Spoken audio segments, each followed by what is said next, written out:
Des cœurs battent dans la chambre de Lola Cam. Des cœurs de femmes mortes.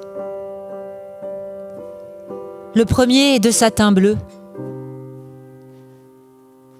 C'est celui de sa mère, le plus douloureux. Elle n'y touche jamais. 5 cœurs palpitent sur une étagère. Le deuxième est un pré de velours traversé par un bourrelet de fil rose, doux comme une cicatrice. Lola le sort parfois pour le caresser, lui répéter la même phrase « Te quiero tan grande como el camino y la rosa ». Des cœurs de tissu, gros des secrets des mers, hantent les nuits de Lola Cam. Le troisième, le plus réussi, est une œuvre de taffetas rouge de fils noirs, orange et bleu, un cœur nocturne, en feu.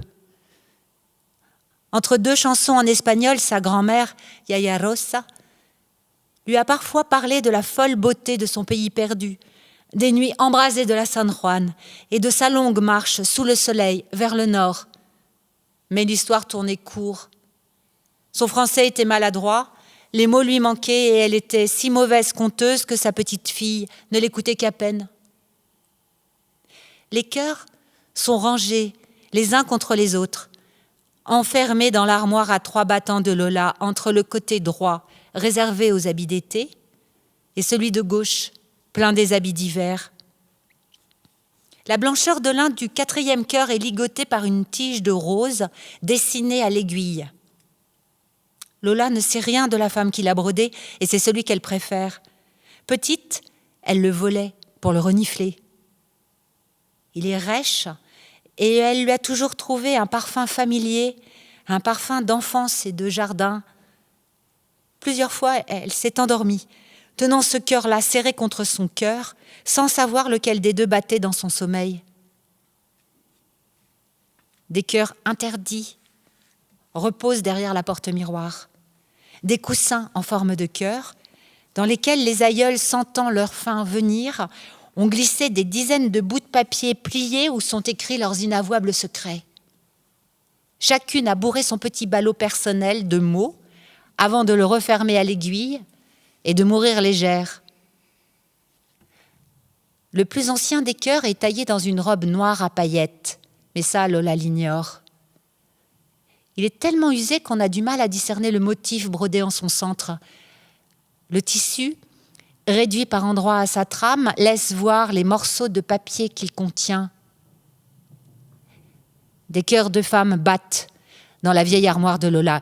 Il raconte une histoire qui a commencé il y a plus d'1 siècle en Espagne, du côté de Malaga, là où la tradition voulait que les filles aînées héritent du cœur cousu de leur mère morte. Les femmes de cette famille n'avaient pas grand-chose à s'offrir, ni terre, ni maison, ni bijoux. Mais elles savaient tout écrire. Elles s'enseignaient ça de mère en fille. Et leur cœur débordait de secrets. Un cœur bien rempli est-il le signe d'une vie riche? Écrit-on davantage quand on a aimé, quand on a vécu intensément, quand on a voyagé?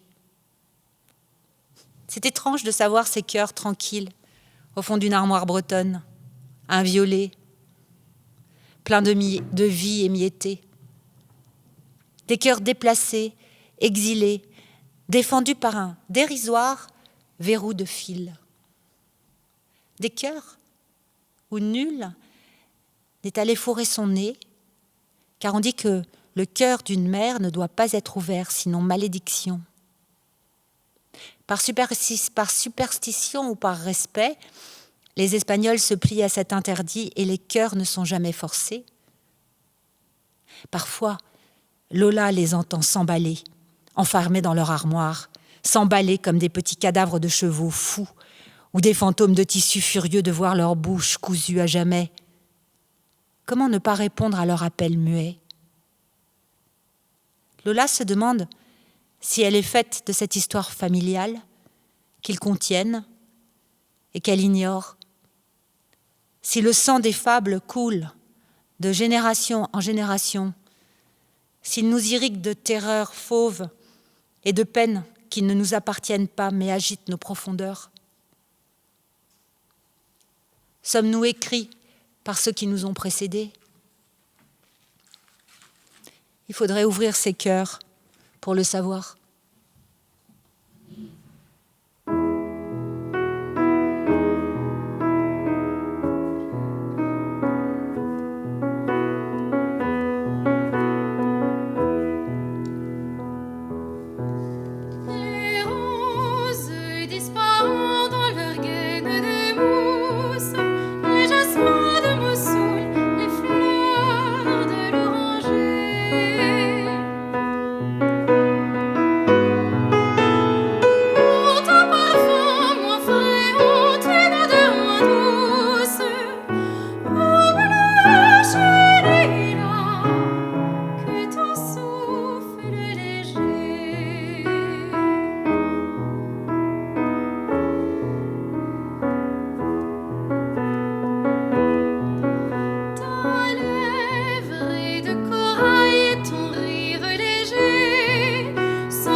Malgré les roses. C'est le jour de la Sainte-Catherine et l'automne est encore si doux que l'Olacam jardine. La lumière presque horizontale s'attarde dans ses cheveux. Quelques fines mèches, rebelles à l'élastique, dessinent un léger halo lumineux autour de sa tête, une auréole. Les rayons s'accrochent aux choses, aux ronces surtout. S'effilochent dans les recoins du jardin, jouent sur le mur du fond encore rouge de vigne vierge. Le soleil n'a plus cette violence drue de juillet, il n'accable pas le monde, se contentant d'en effleurer l'écorce. Détrôné de son zénith, il traîne ses raies tièdes sur les chemins mouillés. Les ombres s'allongent sur la terre, molles, comme de grands bras fatigués. Les couleurs exultent dans la lumière rasante et les parfums subliment l'agonie des jardins. La mort est exquise sous cet astre affaibli. Toute transcendance a péri. Plus de roi, plus de Dieu, plus de père souverain. Novembre emplit l'espace d'une force immanente.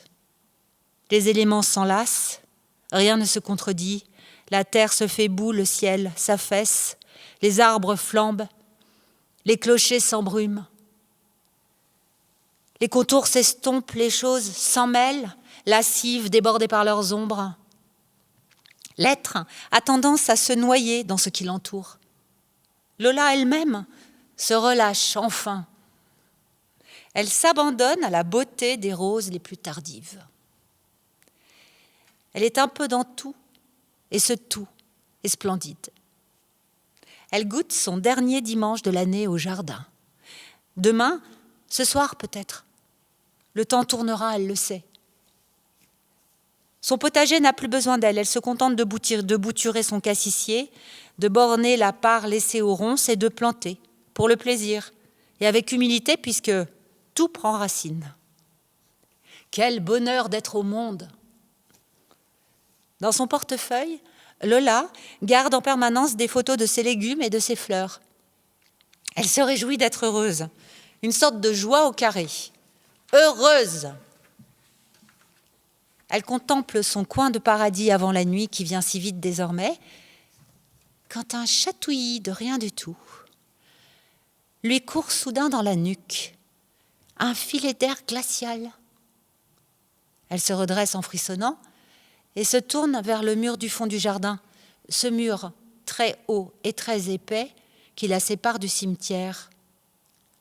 Elle regarde ses gants terreux et les 3 rosiers de Damas qu'elle vient de planter. Elle les trouve tout à coup lointains, comme abandonnés en randonnion, dans une solitude à crever.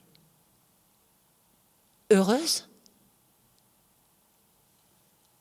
Elle remonte le vent jusqu'au mur de pierre, enlève ses gants, approche ses mains puis son visage de la source du courant d'air. Les quelques feuilles de vigne vierge qui masquent encore la faille découverte par son neveu quelques jours auparavant s'agitent, rouges. Elle lui caresse les joues et le cou, délicates petites pattes végétales. D'autres pierres disjointes sont tombées. Entre chez elle et les tombes, un passage s'est ouvert. Ça souffle froid de là, ça souffle depuis l'au-delà, ça traverse son jardin, ça bouscule ses roses, ça la secoue.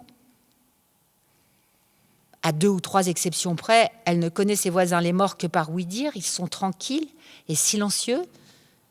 Elle est arrivée au village après leurs enterrements, aucun d'eux n'a de raison de la hanter. Ces morts à elle sont rangés ailleurs, bien sages dans leur boîte en bois, croit-elle. Chacun à sa place, enfermé sous la terre, loin, à des kilomètres de là. D'ailleurs, connaît-elle vraiment quelqu'un dans ce lieu où elle vit et travaille depuis un bout de temps maintenant? Heureuse et seule. Peut-être que rien ne poussera jamais à ses côtés, hormis des fleurs et un potager, et alors, elle n'a rien rêvé d'autre. Pourtant, quelque chose s'écroule. Et pas seulement la clôture de pierre de son coin de paradis. Ça s'effondre en elle. Ça glisse sans bruit. Mais quoi? Son assurance? Heureuse, mais seule. Ses certitudes? Sa raideur, peut-être. Elle promène un jardin dans son portefeuille. Un jardin, mais aucun visage. Ni père, ni mère, ni enfant, ni amoureux, ni même un chat. Elle ne garde dans son sac que des photos de roses et de radis, ses compagnons de vie. Seule. Ce samedi après-midi-là, jour de la Sainte-Catherine, alors que les roses s'attardent énormes dans la lumière rasante, le doute la saisit pour la première fois. Et si à force de se dire heureuse, elle était passée à côté du bonheur. Aurait-elle pu vivre autre chose ailleurs et ne pas se retrouver solitaire au jardin? Aurait-elle aimé vivre avec un homme, avec une femme, avec une tripotée d'enfants? N'en a-t-elle vraiment jamais rêvé? Que c'est-elle de l'amour? Que c'est-elle du désir? A-t-elle seulement eu le choix? Et ce doute soudain l'attriste tant que sans qu'elle comprenne vraiment comment une si légère agitation du cœur a pu la décrocher du ciel, elle découvre le grand vide dans lequel elle vit. Étrangement, cette idée qu'elle n'a peut-être pas choisi sa vie de solitude est une révélation. Son bonheur vient de lui échapper. Voilà qu'un pet de vent de rien du tout l'a coupée de l'univers et qu'elle se sent cosmiquement séparée. Oui, seule, malgré les roses.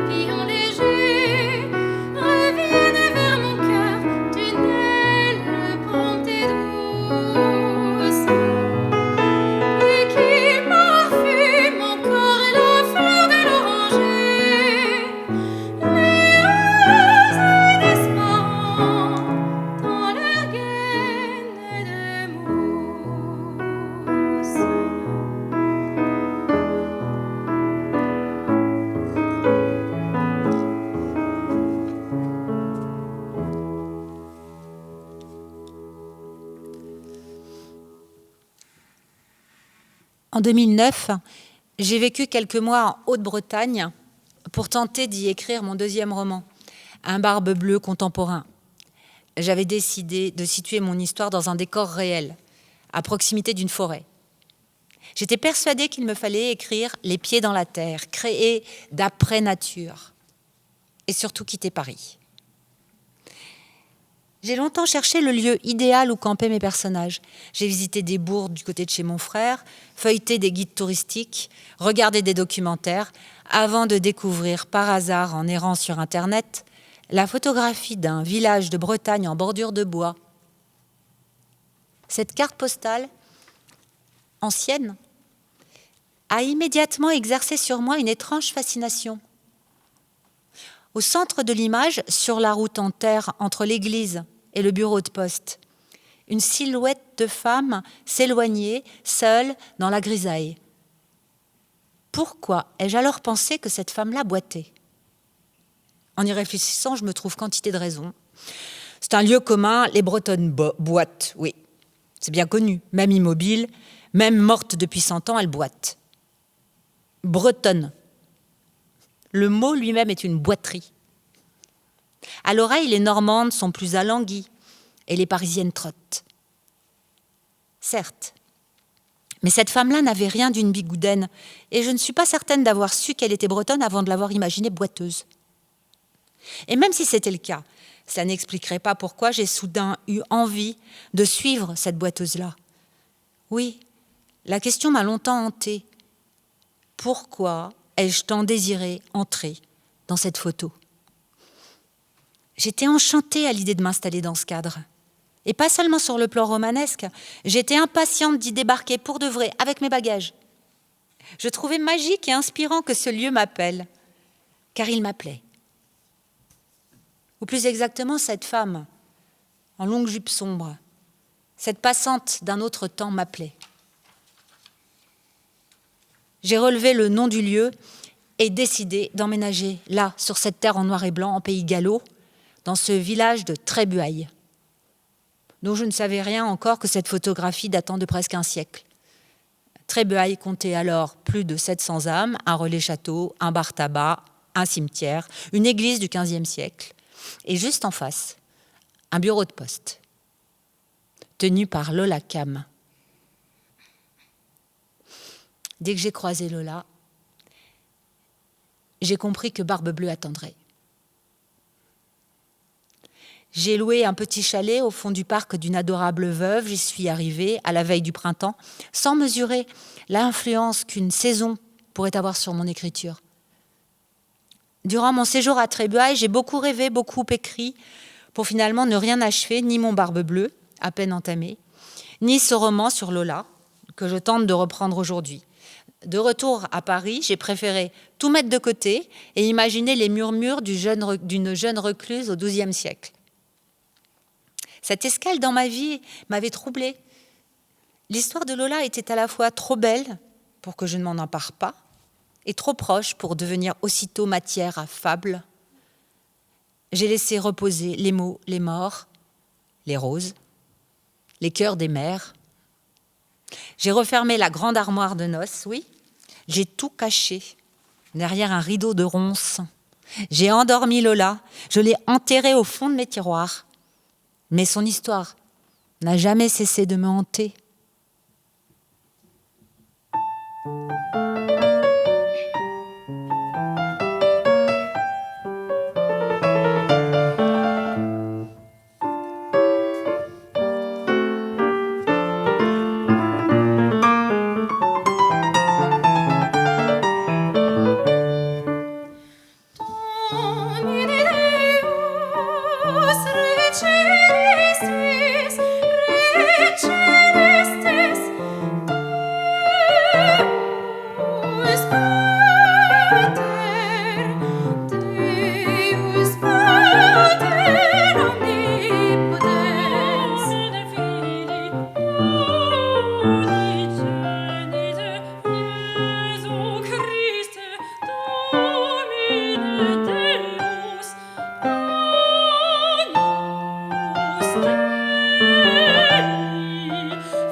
Des souvenirs remontent, agités par l'étrange courant d'air froid. Lola s'est réfugiée ici, entre cimetière et forêt, dans ce modeste jardin clos, où elle ne se sent jamais ni trop grande, ni trop petite, juste à sa place. Sécateur en main, elle se penche dans la faille qui s'est ouverte en elle et se revoit, petite fille. Très tôt, toujours peut-être, elle a su contenir ses émotions. Mots pesés, phrases calibrées, pensées cadrées. Elle a été première de classe tant qu'il a suffi d'apprendre ses leçons et de les recracher telles quelles. Une fillette idéale, aux cheveux tirés et tenus si serrés par plusieurs tours d'élastique toute la journée que son cuir chevelu lui faisait mal quand elle les détachait le soir pour les brosser et les natter. Aujourd'hui encore, ses sentiments sont toujours sous contrôle, lisses, retenus par quelques liens intérieurs. Pas d'agitation, pas de trouble, pas d'émoi. Son père lui a inculqué le goût de l'ordre et de la maîtrise. Il est mort, mais il faut toujours le satisfaire. Marcher droit, coûte que coûte. Marcher droit, ne pas se plaindre, ne pas jouer les mijaurés.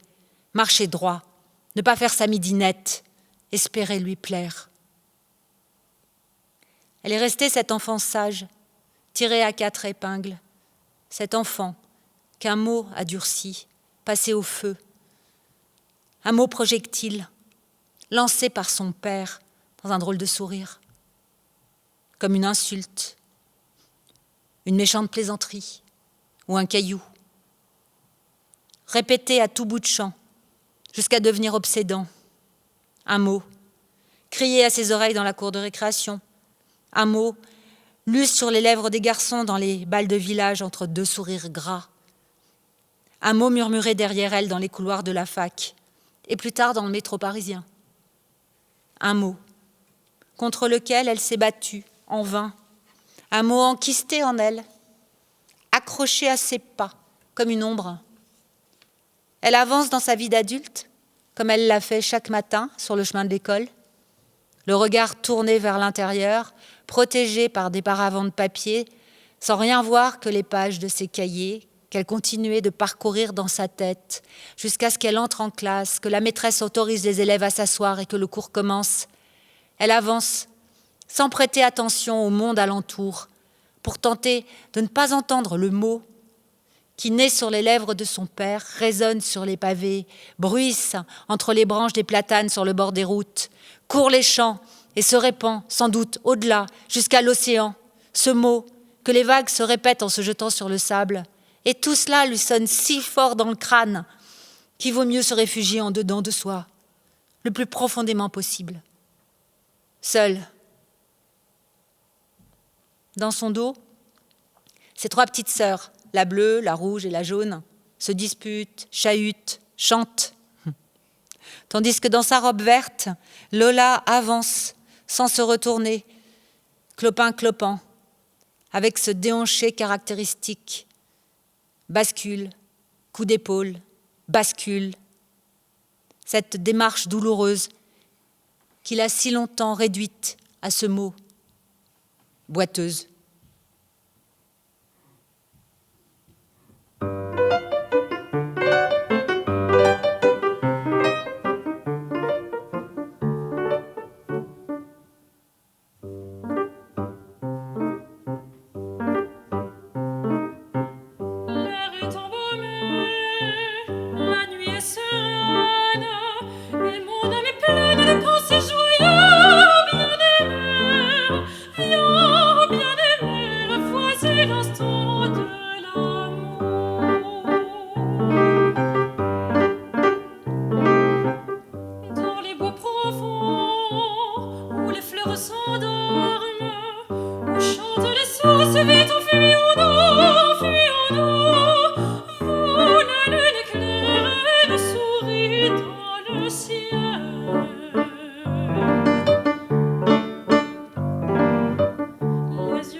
En 10 ans, j'avais oublié les phrases jetées dans mon carnet le jour où j'ai croisé Lola.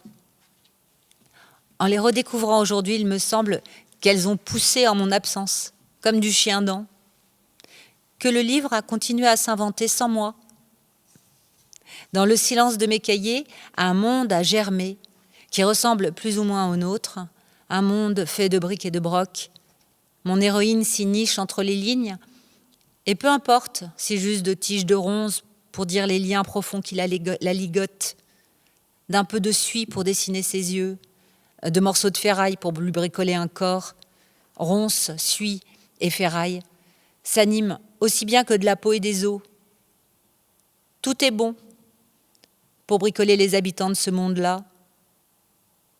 En commençant mon livre, je me souviens d'avoir hésité entre écrire Lola telle que je venais de la rencontrer dans son bureau de poste, ou telle que je la rêvais, à utiliser un bout de charbon pour dire l'éclat noir de son regard, à l'éclairer de l'intérieur pour rendre la transparence laiteuse de sa carnation, à la mener toute caparaçonnée dans son affreux manteau d'hiver à la lisière du réel, pour la préparer à ce qui lui est arrivé et à faire de sa bouche un délicat trait de crayon rouge, si fin qu'un baiser suffirait à l'effacer.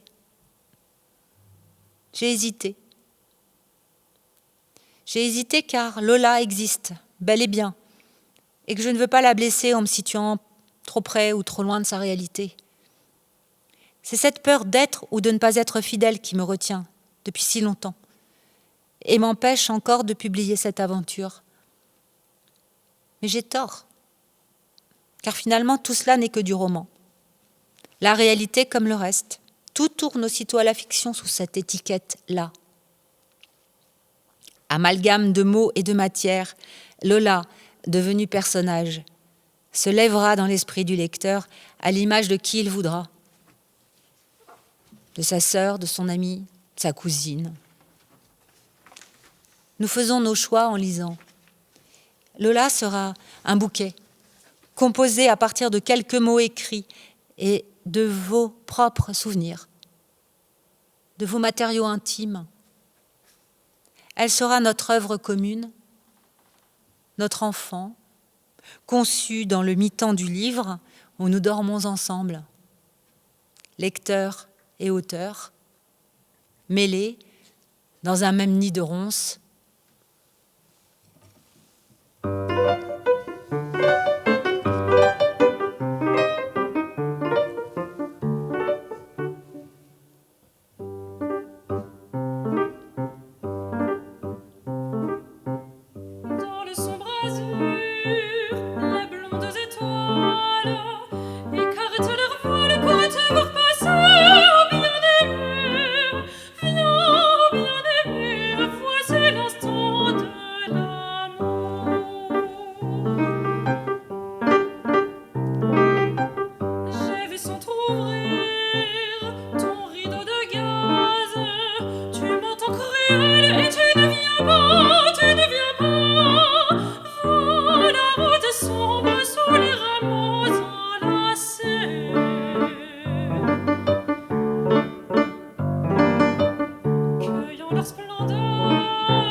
Lola est toujours plantée dans son jardin, ce jour de la Sainte-Catherine, où je l'ai abandonnée entre 2 pages.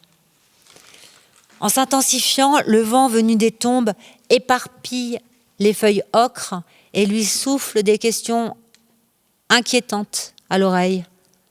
Une ombre pousse à ses pieds, un abîme qui pourrait l'avaler. Peut-on être seule et heureuse ? Heureuse, malgré cette solitude. Soudain désemparée, Lola n'est plus sûre de rien. Elle, que le parfum d'un narcisse suffit à combler, elle qui éprouve un tel plaisir à regarder pousser ses plants de tomates, à faire griller une aubergine, à concentrer l'été en gelée de mûres, elle se mentirait. Elle ne vivrait ici, au jardin, que pour se protéger du monde extérieur. Elle ferait semblant d'être heureuse. Elle aurait cédé à la peur ou au destin et n'aurait rien choisi, rien écrit, aucune ligne au livre de sa vie. Si cette solitude lui a été imposée par un mot ou par le sourire cynique de son père, tout est à revoir et la beauté de son petit paradis n'est rien qu'une carapace de plus, une forme de reclusoire. Le vent fou continue de souffler depuis l'au-delà. Il dénude les arbres, il agite les feuilles, les ombres, les voilages de la fenêtre de sa chambre à l'étage. Lola se dit que c'est possible, qu'elle a peut-être construit sa vie comme une bastide, au cœur de laquelle il y a ce jardin, seul lieu du monde où elle se sent à l'abri. Elle ne laisse rien traîner. Ses massifs sont tirés au cordeau. Elle maîtrise ses plantations, sa maison, son bureau de poste. Tout est parfait, en ordre, à l'exception du petit coin sauvage qu'elle réserve aux ronces. Elle a des procédures de sécurité qui règlent sa vie et celle de son territoire. Elle s'attache à des détails sans importance, comme si l'équilibre du monde en dépendait et qu'elle en était la gardienne. Ainsi, chaque année, à la même époque, c'est elle qui, depuis sa chambre à coucher, orchestre le changement de saison en enfermant rituellement l'été dans l'énorme armoire qui trône face à son lit. Elle glisse de petits sacs pleins de lavande entre ses tenues estivales qui occupent la partie droite du monstre de bois. Elle vérifie chaque pile de cotonnade. Tout est méticuleusement repassé, plié, parfumé, rangé, comme dans les meubles d'antan, comme dans ses souvenirs d'enfant. Avant le tour de clé final qui marque la fin des beaux jours. Alors seulement, elle libère l'hiver en ouvrant la porte gauche de cette vieille armoire de mariage dont nous explorerons plus tard la partie centrale, celle qui se cache derrière le grand miroir où Lola passe chaque jour sans se voir. De l'espace de gauche, réservé aux habits d'hiver, elle extrait ses pulls et sa carapace de laine brune, ce vieux par-dessus, qui la métamorphose en gros insecte bancal durant toute la mauvaise saison. D'une façon générale, Lola s'enveloppe dans des vêtements raides chargés de faire disparaître ses formes. Des pantalons de toile ou de velours à la coupe droite et des chemisiers vaguement fleuris, petits jardins de tissu qu'elle se boutonne jusqu'à la gueule et qui la noient dans le papier peint de son salon. Ces tenues la contiennent. Comme l'élastique à double tour cercle sa chevelure, comme ses sacro-saintes habitudes bornent son monde. Pourquoi refuse-t-elle de laisser deviner ses seins parfaits et la cambrure de ses reins? A-t-elle peur de devenir un objet de désir, de se dissoudre dans le regard des hommes? Craint-elle de s'éparpiller, de n'être qu'une fleur de pissenlit, de ne pas tenir ensemble sans le contour strict de l'habit? Le moindre bijou lui paraît superflu et l'éloigne d'elle-même. Le plus petit décolleté l'expose. Ses sœurs, la rouge, la jaune et la bleue, ont bien essayé de la coiffer autrement, de l'habiller, de la maquiller un peu. Mais elle se sent aussitôt déguisée et risible. Elle est à découvert dès qu'elle déroge à ses règles. Tandis que Lola doute, le vent souffle de plus en plus fort et les battants de ses fenêtres claquent à l'étage, au-dessus du bureau de poste. Elle déteste que les portes claquent. Il faudrait rentrer et monter les fermer. Lola est une forteresse. Elle ignore de quoi elle cherche à se protéger depuis toujours, si la menace vient du dedans ou du dehors, mais dès qu'elle quitte son jardin ou son logement de fonction, elle se raidit. Elle se veut compacte, sèche, parfaite, taillée d'une seule pièce, tissu, cheveux, chair, voix, culotte de coton blanc. Et aux heures d'ouverture de la poste, les tampons encreurs qu'elle tient en main, le vieux guichet de bois qui encadre son visage et son buste, tout est comme pris dans la masse. Les villageois ne la voient qu'assise sur sa chaise dans ce bureau de poste vieillot où l'air lui-même est singulier, moins limpide, légèrement voilé, comme dans les photographies anciennes. Là aussi, comme au jardin, elle est à sa place, inébranlable. Le vent fou est entré dans la maison. Il court dans les couloirs. Il fouille les recoins. Il remue le peu de poussière qu'il parvient à trouver. Il monte, descend les escaliers, il cherche quelque chose. Il bouleverse la demeure endormie. Tout claque, les volets, les fenêtres, les portes des pièces et même celle de la grande armoire de noces face au lit qui pourtant était close. Lola en est certaine, elle ne la laisse jamais ouverte, jamais. Elle aime le bruit de la clé, du tour de clé. Aucun vent ne saurait forcer une serrure. Le grand miroir central risque de se briser. Lola sort de sa torpeur, bouscule les ombres et se précipite à l'intérieur pour tout refermer.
Dès le lendemain de mon arrivée à Trébuaille, je me suis promenée en pleine tempête à la recherche du décor de ma carte postale. J'ai aussitôt reconnu l'église et la poste. L'image était presque intacte. Si bien qu'un instant, je me suis attendue à voir surgir ma boiteuse en noir et blanc. J'ai résisté un temps au vent violent qui me poussait contre le bureau de poste avant de remarquer l'étrange poirier palissé qui en ornait la façade. L'arbre était posé à plat sur le mur, comme si, en s'abandonnant aux rafales et en venant s'écraser là, sous les grandes lettres du mot « poste », le monde perdait soudain une dimension, devenait une version dessinée ou écrite de lui-même, et qu'il était impossible de revenir en arrière, d'espérer retrouver l'épaisseur des choses, d'échapper à la gravité du lieu, de sortir du cadre. En passant le seuil de la vieille bâtisse carrée, j'entrerai peut-être dans la photo.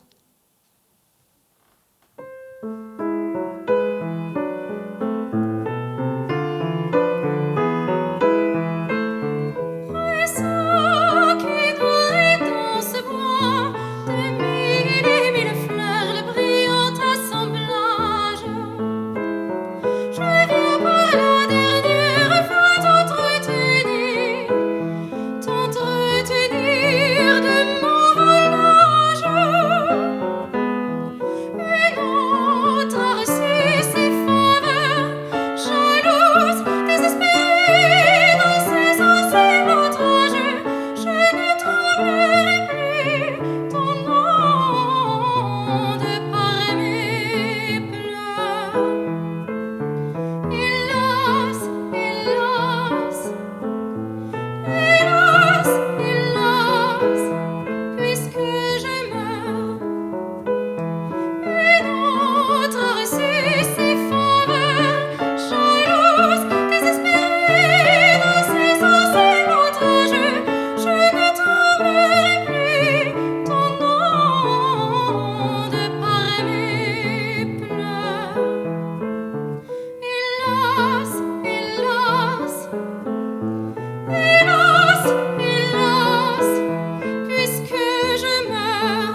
Ai-je percé quelque chose dans le tintement du grelot?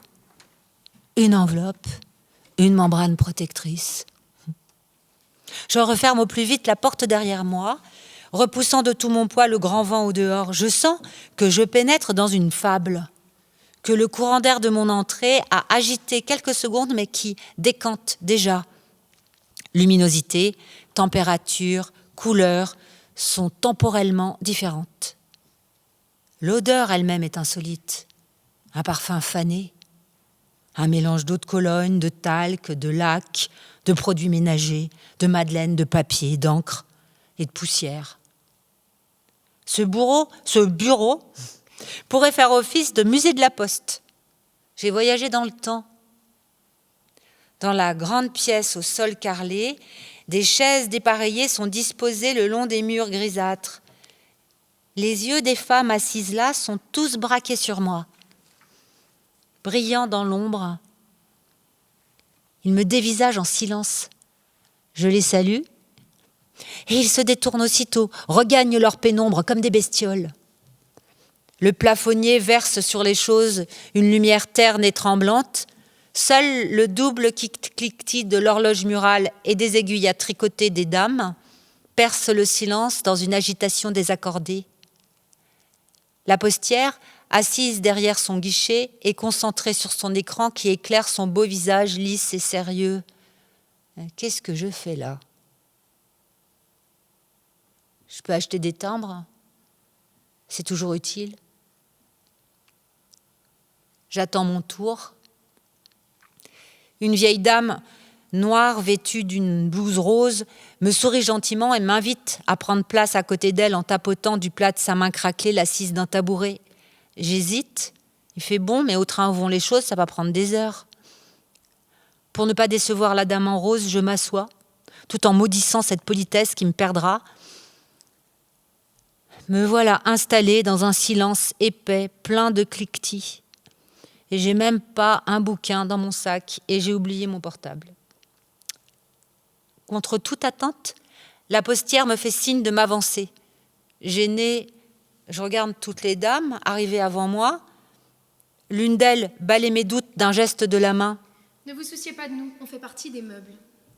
Un peu surprise, je demande un carnet de timbres. Vitraux, chevaux, dessins d'enfants. La receveuse poursuit son énumération tandis que des murmures montent dans mon dos. Ne suis-je pas la Parisienne? Cette romancière qui loue le gîte de Nelly? J'acquiesce. Oui, je me suis installée ici pour quelques mois, le temps d'écrire un livre.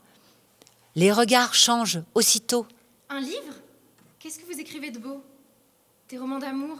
On adore les romans à l'eau de rose. Est-ce que vous tuez vos personnages à la fin? Est-ce que vous racontez des histoires vraies? Me demande alors la postière soudain moins indifférente. J'avoue que ce qu'on écrit dans un roman est toujours un peu vrai. Un peu vrai? Ça ne veut rien dire. Les choses sont vraies ou elles ne le sont pas. Alors que je m'apprête à lui répondre, son regard se fige, elle flaire l'air et se lève.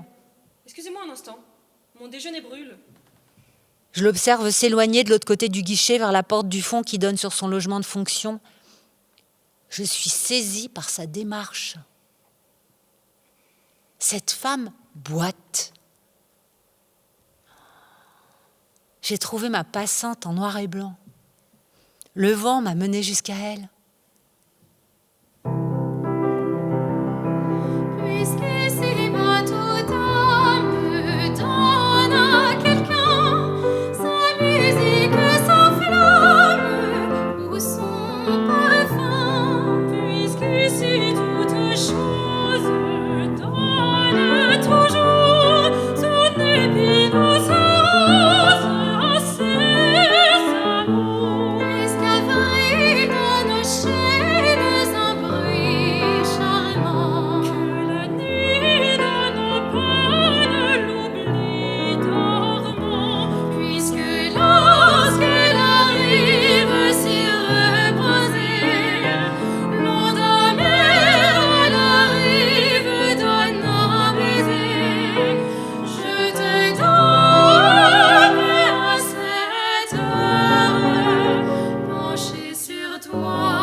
Le bureau de poste ne donne que sur la rue. L'arrière du bâtiment est réservé au logement de fonction. Je tape à l'un des petits carreaux embués. Lola m'accueille. Elle porte un pantalon de velours vert d'eau et un pull bleu ciel qu'elle a dû tricoter elle-même. Elle me demande si cela ne m'ennuie pas de retirer mes chaussures en se désolant d'être un peu maniaque. J'ai apporté une bouteille de côte rôtie, l'un de mes vins préférés, que Lola m'invite à déboucher aussitôt en sortant 2 verres à moutarde et un vieux tire-bouchon. La postière précise qu'elle-même ne sait pas s'en servir, qu'elle ne boit jamais, qu'elle n'apprécie pas le goût de l'alcool, mais qu'elle va m'accompagner par politesse et parce que un petit verre, ça fait sauter les verrous. Assise de part et d'autre de la table, nous buvons mon côte rôtie dans le fumet du porc aux petits légumes. Je crains un moment de ne pas savoir quoi dire à cette femme un peu raide, mais elle parle beaucoup plus que je ne l'imaginais. Dès que vous avez dit que vous étiez romancière et que tout roman comportait une part de vérité, j'ai rêvé de discuter avec vous. J'ai jamais invité quelqu'un sur un coup de tête comme ça. Je suis une femme réservée, vous comprenez ? J'exerce un métier de contact pourtant. J'accueille de vieilles pipelettes toute la journée. C'est que le pli est pris depuis si longtemps. Leur bavardage m'ennuie. Elles me pourrissent mon silence. Mais j'ai pas le cœur de les chasser, elles iraient où ? Oui, je vis dans un pli. Un pli qui me convenait jusqu'à l'automne dernier, bien qu'il soit plus ancien que moi. Nelly m'a parlé de votre premier roman.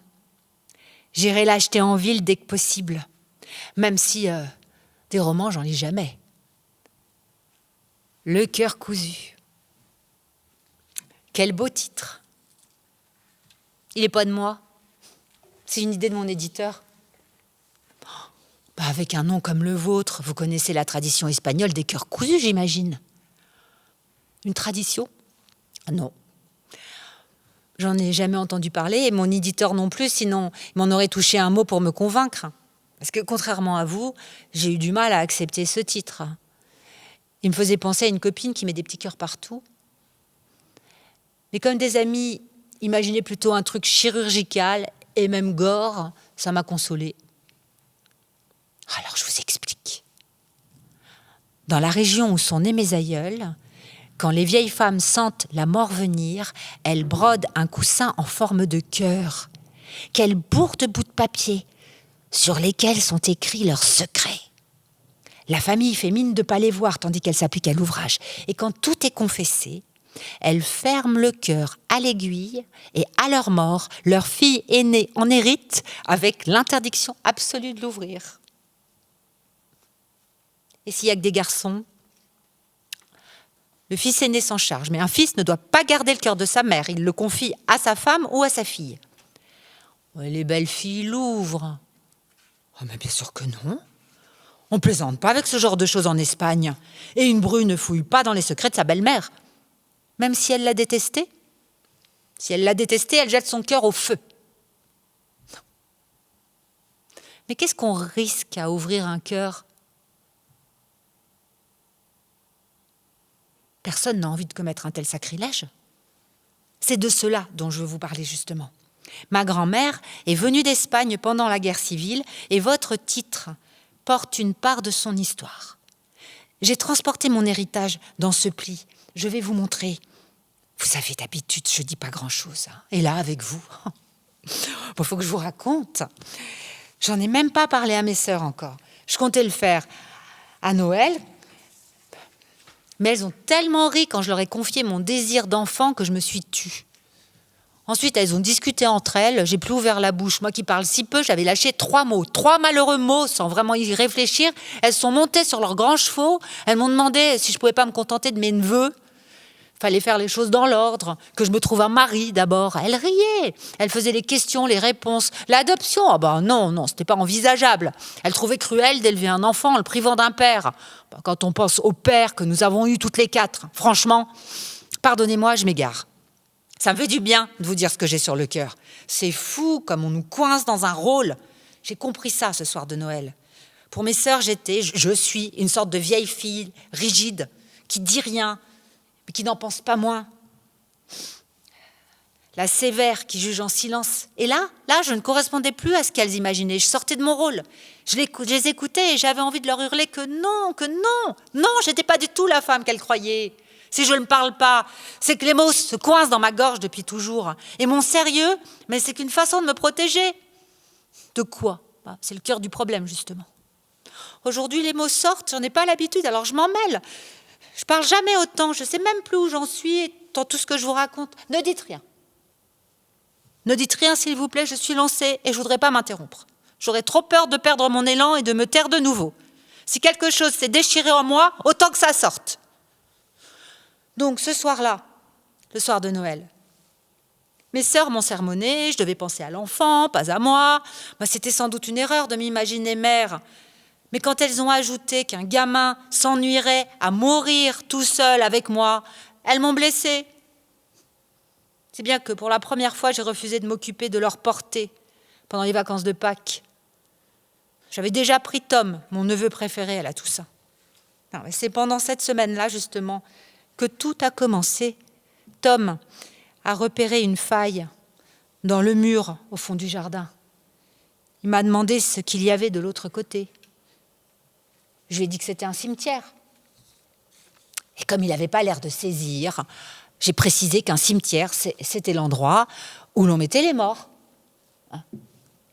Mon explication était certes un peu brutale, mais elle avait le mérite d'être claire. Et je ne me suis pas méfiée. En le voyant si joyeux, l'œil collé au trou qu'il venait de découvrir, il a guetté les morts pendant toute sa semaine de vacances.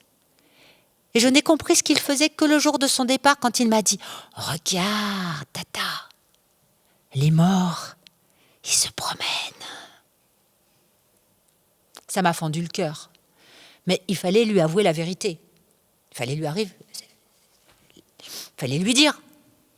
Il fallait lui expliquer que les gens qui se promenaient dans les allées du cimetière étaient des vivants. Des vivants qui rendaient visite aux morts pour leur fête.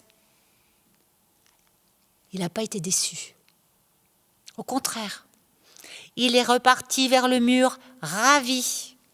Une fois de plus, il y avait quiproquo, et loin de briser le monde fantastique qu'il s'était bâti, je l'avais rassuré. Il aimait l'idée qu'une fois mort, on puisse recevoir la visite des vivants pour discuter entre copains et faire la fête. Il m'a tout de même demandé si les morts ne risquaient pas de s'enfuir maintenant que le mur était cassé. J'ai ri en songeant que si les murs des cimetières étaient si hauts, c'était plus pour protéger les morts des vivants que l'inverse. J'avais tort. Vous croyez aux fantômes ? Je crois aux histoires de famille, à leur capacité de nous hanter. Lola sourit pour la première fois, et son sourire à la métamorphose, je ne l'imaginais pas si belle. Dès que vous êtes entrée dans la poste, j'ai su que vous étiez celle que j'attendais. Celle qui pourrait m'aider, et qui n'aurait pas peur. J'ai fait comme si de rien n'était, mais je vous ai observé du coin de l'œil. Quand Nelly m'a dit le titre de votre roman, j'en ai eu froid dans le dos. Même si le titre n'est pas de vous, même si vous ne parlez pas de cette tradition, vous avez tout de même écrit un livre qui s'intitule « Le cœur cousu ». Et il se trouve que moi, j'ai une armoire pleine de cœurs d'aïeuls dans ma chambre. Et que parfois, dans le silence de mes nuits, je les entends battre. Vous ne me croyez pas ? Venez, suivez-moi.